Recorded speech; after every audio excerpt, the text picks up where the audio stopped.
함께 말씀을 보겠습니다. 오늘 보실 말씀은 사사기 15장입니다. 사사기 15장 1절에서 20절까지 말씀입니다.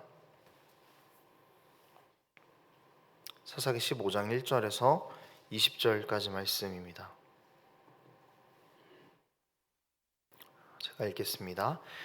얼마 후 밀 거둘 때에 삼손이 염소 새끼를 가지고 그의 아내에게로 찾아가서 이르되 내가 방에 들어가 내 아내를 보고자 하노라 하니 장인이 들어오지 못하게 하고 이르되 내가 그를 심히 미워하는 줄 알고 그를 내 친구에게 주었노라. 그의 동생이 그보다 더 아름답지 아니하냐. 청하노니 너는 그를 대신하여 동생을 아내로 맞이하라 하니 삼손이 그들에게 이르되 이번은 내가 블레셋 사람들을 해할지라도 그들에게 대하여 내게 허물이 없을 것이니라 하고 삼손이 가서 여우 300마리를 붙들어서 그 꼬리와 꼬리를 메고 회를 가지고 그 두 꼬리 사이에 한 회를 달고 회에 불을 붙이고 그것을 블레셋 사람들의 곡식밭으로 몰아들여서 곡식단과 아직 배지 아니한 곡식과 포도원과 감람나무들을 사른지라.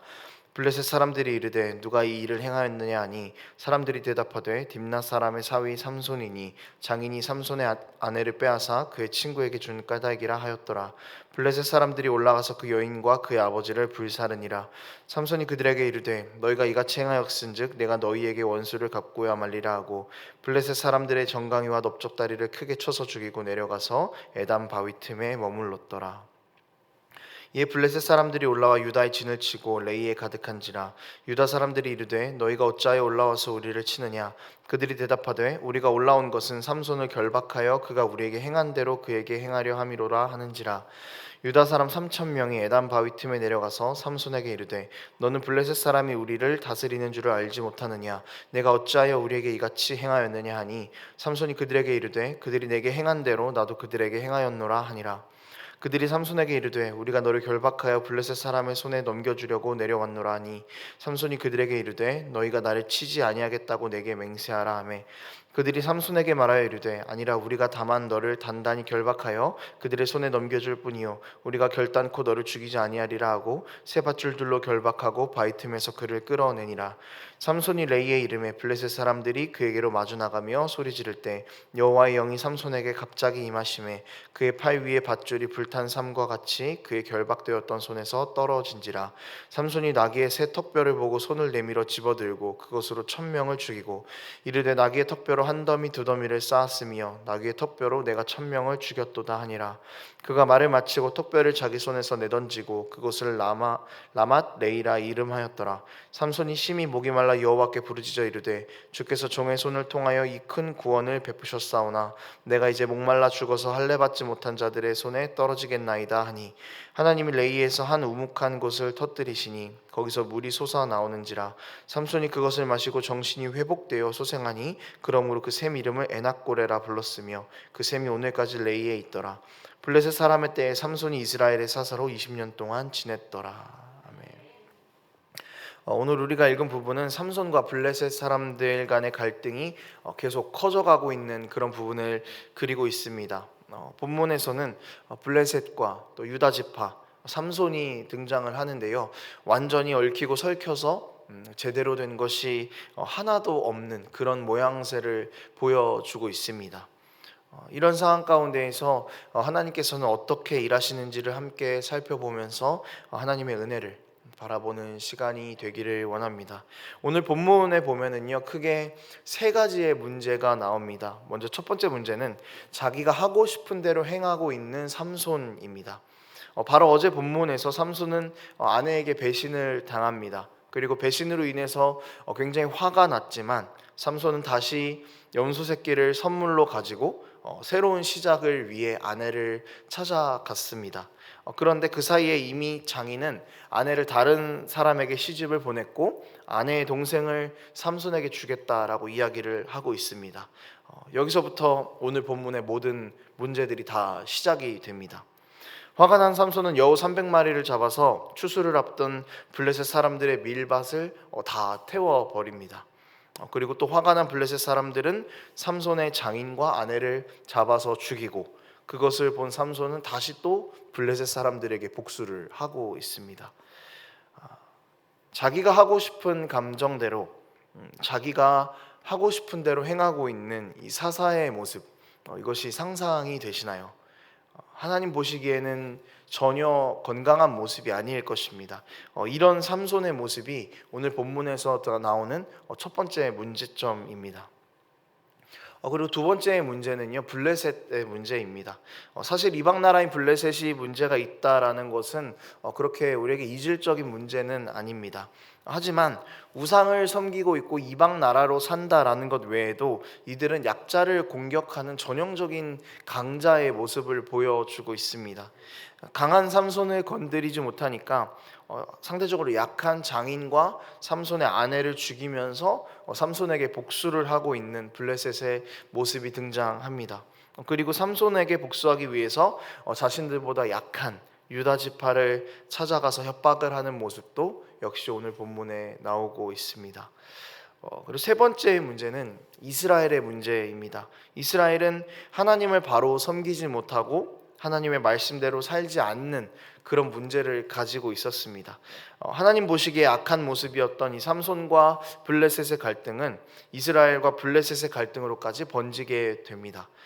삼손의 사건으로 화가 난 블레셋은 유다 지파를 공격할 준비를 합니다. 그리고 여기서 하나님을 제대로 섬기지 않고 있던 그 이스라엘의 모습이 등장하는데요. 블레셋 사람들은 유다 지파에게 우리가 삼손을 잡으러 왔다라고 이야기를 합니다. 그리고 그 말을 들은 유다 지파 사람 3,000명이 삼손을 찾아갑니다. 한 사람을 잡겠다고 3,000명이 찾아가고 있는 거죠. 그러니까 힘으로 삼손을 좀 어떻게 눌러보겠다라는 것입니다. 그리고 삼손을 질책하기 시작합니다. 여기서 유다 지파 이스라엘의 문제가 나오는데요. 11절에 보면은요, 이렇게 유다 사람들이 이야기합니다. 너는 블레셋 사람이 우리를 다스리는 줄을 알지 못하느냐라고 이야기를 하고 있습니다. 조금 이상하죠, 이 본문이. 이스라엘 스스로 우리가 블레셋의 지배를 받고 있다라고 이야기를 하고 있습니다. 가나안 땅에 들어간 이스라엘에게 주어졌던 일들, 이방 민족과 전쟁을 하여서 승리하고 그들을 다 몰아내는 일이었습니다. 이방을 다스리고 그 위에 하나님의 다스리심을 선포해야 하는 것이 이스라엘의 역할이었습니다.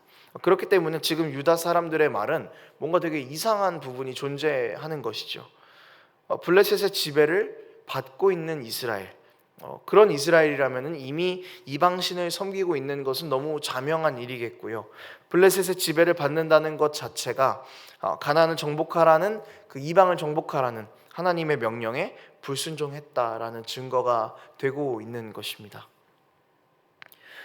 블레셋만 문제면 다행이겠습니다만 블레셋을 정복하고 이방을 이겨내야 되는 이스라엘도 문제였고 사사도 문제였습니다. 여기서 우리는 궁금증이 생깁니다. 과연 하나님의 도구로 사용되어야 할 이스라엘과 사사가 문제투성이인 이런 상황에서 하나님은 일하시기는 할까라는 그런 궁금증을 갖게 됩니다. 하나님께서는 이스라엘을 위해서 일하지 않으셔도 괜찮은 그런 상황입니다. 그런데 이런 상황에서도 하나님의 일하심은 계속되었습니다. 이스라엘이 삼손을 잡아서 블레셋에게 넘겨주었습니다. 그런데 거기서 여호와의 영이 삼손에게 갑자기 임합니다. 그리고 삼손은 블레셋 사람들을 나귀 턱뼈로 1,000명을 죽입니다. 삼손의 실수로부터 시작된 이 삼손의 위기, 이스라엘의 위기에서 하나님께서는 이들을 또 블레셋의 손에서 구원해 내시죠. 그렇지만 여전히 삼손의 모습은 변함이 없습니다. 16절에 보면은 내가 1,000명을 죽였다라고 이야기하는데 이것은 자신의 공로를 자랑하고 있는 부분입니다. 그리고 전투 후에 목이 말라서 죽게 생기니까 하나님을 찾습니다. 그런데 또 하나님께서는 샘을 내셔서 삼손의 목마름을 해결하십니다. 그리고 삼손은 그곳의 이름을 에낙고레다라고 부르는데요. 이 에낙고레의 뜻은 부르짖는 자의 샘입니다. 여기서 삼손이 하나님을 더 생각했다면 부르짖는 자의 샘이라고 이름을 지어서는 안 됐을 것입니다. 하나님 앞에서 부르짖는 자의 샘, 그러니까 부르짖는 자를 더 강조하고 있는 것이죠. 오늘 본문은 하나님의 초점이 어디로 맞추어져 있는가를 우리에게 명확하게 보여줍니다. 삼손도 유다 지파의 모습도 블레셋의 모습도 성경의 가장 중요한 주제인 하나님의 은혜를 흩뜨러뜨려 놓기에 너무 좋은 그런 상황인 것이죠. 하나님이 이스라엘을 구원하시는 것은 이스라엘과 맺으신 그 약속에 근거한다면은 하나님께서는 이스라엘을 그냥 내버려 두셔도 그만인 것입니다. 그런데 하나님께서는 제대로 하는 것이 하나도 없는 이스라엘, 그리고 제대로 하는 것이 하나도 없는 이스라엘을 제대로 하는 것 하나도 없는 사사인 삼손을 통해서 구원해내고 계십니다. 왜 이렇게까지 하나님이 하실까 생각해 보면 하나님의 초점이 사랑하는 자녀인 이스라엘에게 맞추어져 있기 때문인 것이죠. 하나도 건강하지 않은 상황들 가운데에서 굳이 이스라엘을 구원하시고 삼손을 사용하시면서까지 구원하시는 것은 조금이라도 더 이스라엘이 하나님의 마음을 알기 위함이셨고 하나님께로 돌아오게 하려 하심입니다. 우리는 오늘 본문 안에서 이런 하나님의 초점을 발견해낼 수 있어야 합니다. 하나님의 사랑을 발견해낼 수 있어야 합니다. 우리는 이스라엘처럼 하나님의 명령에 순종하지 못하면서 하루하루를 살아갑니다. 우리는 이스라엘처럼 오늘도 하나님보다 다른 것을 더 위에 두고 우상을 섬기면서 그렇게 살아가고 있습니다. 우리는 오늘도 삼손처럼 사명을 받은 자임에도 불구하고 나의 뜻만을 강조하면서 내 멋대로 살아가는 모습을 하나님 앞에서 늘 보이고 있습니다. 그러나 이런 혼돈이 가득한 우리의 삶에도 하나님께서는 계속해서 구원의 은혜를 비춰주고 계십니다. 이런 혼돈 가운데에서도 하나님의 초점은 사랑하는 자녀에게 맞추어져서 우리가 돌아오기를 원하신다라는 그 마음을 계속해서 보여주고 계신다라는 것이죠. 하나님의 초점은 우리의 연약함보다 우리 자체에 맞추어져 있습니다. 그렇게 우리에게 초점을 맞추시는 하나님의 모습을 통해서 우리가 죄를 다 드러내버리고 하나님을 다시 바라보시기를 하나님께서는 원하고 계십니다. 여러분, 이것을 기억하고 살아가는 우리의 삶이 되기를 원합니다. 말씀을 정리하겠습니다. 사랑하는 여러분, 우리는 가나안 땅 정복을 실패하고 이방에 완전히 굴복해버린 그런 이스라엘의 모습과도 같습니다. 하나님의 질서를 무시하고 그 정신을 녹여내지 못하고 살고 있는 그 이스라엘의 모습이 여전히 우리 가운데 존재합니다. 또 내 마음대로 행하면서 나의 의를 더 자랑하는 그 삼손의 모습도 우리 가운데 존재합니다. 그렇지만 하나님께서는 우리의 이런 모습을 다 알고 계심에도 불구하고 오늘도 우리의 모든 허물들을 다 가려주고 계십니다. 오늘은 내 사랑하는 자녀가 나의 사랑을 알 수 있겠지, 오늘은 내 사랑하는 자녀가 우상을 버리고 돌아오겠지 하는 이런 마음으로 우리를 하나님께서는 늘 바라보고 계신다는 것을 기억할 수 있는 우리가 되기를 원합니다. 혼돈 가운데에서도 우리의 죄악 가운데에서도 하나님의 초점을 바라본다면 우리는 우리 인생의 갈 길을 정확하게 진단할 수 있게 됩니다. 하나님의 초점이 있는 곳에 은혜가 있습니다. 그리고 그곳에 우리의 회개와 믿음의 결단도 있어야 할 것입니다.